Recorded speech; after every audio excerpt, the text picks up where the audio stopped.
Tahukah kalian bahwa ada 7 dosa besar yang tidak diampuni oleh Allah meski bertaubat? Yang sudah subscribe semoga rezekinya dilancarkan dan hajatnya dikabulkan. Amin. Berdasarkan hadis Nabi Muhammad SAW yang diriwayatkan oleh Bukhari, ada 7 dosa besar yang harus dihindari oleh umat Islam. Rasulullah SAW bersabda, berikut 7 dosa yang tidak diampuni oleh Allah Subhanahu Wa Taala. Yang pertama adalah syirik. Dosa besar pertama yang tidak diampuni Allah adalah syirik atau menyekutukan Allah. Kedua, sihir. Sihir mengajarkan manusia untuk bertuhan kepada setan. Perbuatan sihir tersebut dapat menjadikan manusia syirik. Ketiga, membunuh jiwa. Membunuh adalah menghilangkan nyawa seseorang dengan sengaja karena alasan dendam, iri hati, fitnah, atau karena yang lain, tidaklah dibenarkan dalam Islam. Keempat, memakan riba. Riba adalah pemberian nilai tambahan pada pinjaman sebagai imbalan. Orang yang memakan riba artinya memakan uang haram. Islam mengharamkan riba sebagaimana firman Allah Subhanahu Wa Taala dalam surat Al-Imran ayat 135. Memakan harta anak yatim. 6, melarikan diri saat perang. Mereka yang lari dari medan perang akan Allah jerumuskan ke neraka jahanam. Lari dari medan perang yang dimaksud adalah ketika umat muslim diserang musuh dan harus mempertahankan diri, tapi beberapa orang justru kabur. Tindakan itu akan melemahkan kaum muslim dan membuat musuh semakin kuat. 7, menuduh perempuan terhormat berbuat zina. Menuduh zina yang dimaksud adalah memfitnah seorang perempuan yang menjaga kehormatannya melakukan zina tanpa ada buktinya.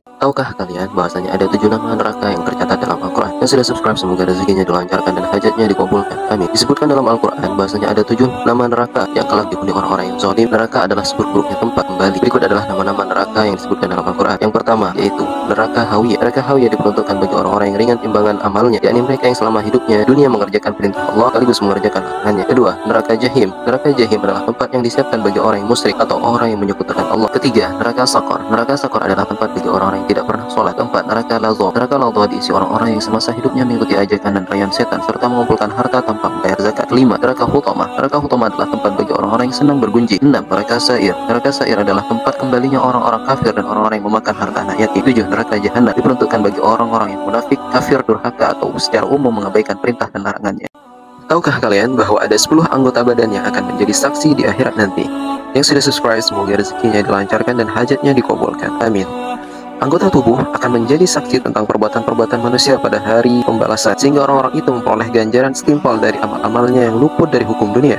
Jika hari ini kita masih bisa beralasan dengan segala maksiat-maksiat yang kita lakukan, maka di hari kiamat nanti sesungguhnya mulut kita akan terkunci, tubuh-tubuh kita yang pernah bermaksiat akan bersaksi di hadapan Allah nanti. Abu Bakar Al-Asyam berkata bahwa ada 10 anggota tubuh manusia yang akan berbicara dan menjadi saksi pada hari kiamat nanti. 2 telinga, 2 mata, 2 kaki, 2 tangan, kulit, dan lisan. Tahukah kalian bahwasanya ada 5 jenis makanan yang disukai jin menurut Islam? Yang sudah subscribe semoga rezekinya dilancarkan dan hajatnya dikabulkan. Amin. Ternyata jin juga membutuhkan makanan layaknya manusia. Namun tentu saja makanan para setan dan jin tidak sama dengan manusia. Dalam Islam, jin merupakan salah satu makhluk Allah yang paling dekat dengan manusia. Jin juga mampu beranak pinak layaknya manusia. Hal serupa juga dengan makanan, jin membutuhkan makanan. Lalu apa saja makanan yang disukai jin? Yang pertama, darah. Jin sangat menyukai darah, baik itu darah dari binatang yang disembelih dengan tidak menyebut nama Allah, maupun darah manusia yang disebabkan karena luka dan tidak menyebut nama Allah di saat luka terjadi tersebut. Selain itu, darah haid dari kaum wanita juga sangat disukai oleh jin. Oleh karena itu, buanglah darah haid dengan membungkusnya menggunakan plastik serta membaca basmalah sebelum membuang ke tempat sampah. Kedua, kotoran. Seperti yang banyak dijelaskan dalam hadis, bahwasanya jin sangat menyukai tempat yang lembab dan kotor. Salah satunya adalah kamar mandi. Kamar mandi menjadi tempat para jin untuk menemukan makanannya, yakni kotoran. Oleh karena itu, Rasulullah SAW menganjurkan kita saat hendak masuk ke kamar mandi, bacalah doa terlebih dahulu, atau setidaknya bacalah basmalah lalu masuklah menggunakan kaki kiri terlebih dahulu. Tulang. 3. Disebutkan bahwasanya jin sangat menyukai tulang dari sisa makanan kita. Oleh sebab itu, apabila kita selesai makan daging atau ikan yang bertulang, sebaiknya tulang makanan tersebut langsung dibuang ke tempat sampah. 4. Bangkai dari hewan yang disembelih tanpa menyebut nama Allah. 5. Makanan yang dimakan tidak menyebut nama Allah. Tahukah kalian bahwa ada 4 cara menangkal santet di rumah menurut Islam yang ampuh? Yang sudah subscribe semoga rezekinya dilancarkan dan hajatnya dikabulkan. Amin.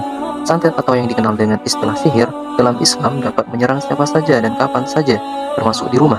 Meski begitu, setiap muslim tak perlu khawatir karena ada upaya yang bisa dilakukan sebagai cara menangkal santet di rumah menurut Islam. Berikut 4 cara menangkal santet di rumah. Pertama, memperbanyak membaca Al-Quran di rumah. Membaca Al-Quran di rumah dapat memberikan ketenangan sekaligus perlindungan bagi penghuninya, termasuk dari santet dan gangguan gaib lainnya. Kedua, membaca ayat kursi. Mengamalkan ayat kursi akan menghadirkan banyak manfaat, termasuk untuk menangkal santet. 3. Membaca bacaan yang mengandung ayat Al-Baqarah. 4. Memperbanyak membaca surat Al-Mu'awwidhataini. Surat Al-Mu'awwidhataini adalah surat Al-Falaq dan An-Nas.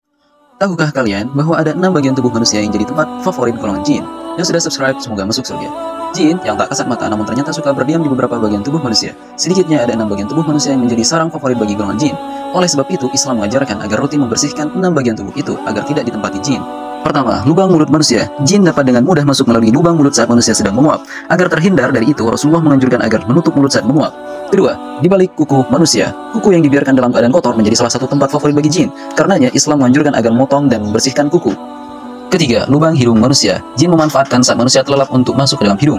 Bahkan jin bisa saja bermalam di lubang hidung manusia jika manusia tidak melakukan hal yang dianjurkan dalam Islam. Keempat, lubang telinga manusia. Jin bisa saja merasa nyaman dan bermalam di telinga manusia. Hal itu bisa terjadi jika manusia tertidur hingga pagi tanpa mengerjakan sholat malam. Kelima, urat darah manusia. Jin atau setan menyusup ke dalam tubuh manusia melalui aliran darah manusia. Kemudian dari aliran darah itulah jin berusaha memperdaya manusia. Keenam, lubang pusar manusia. Lubang pusar merupakan tempat yang kotor karena tidak banyak orang yang membersihkannya. Sedangkan jin dan setan sangat menyukai tempat-tempat yang kotor.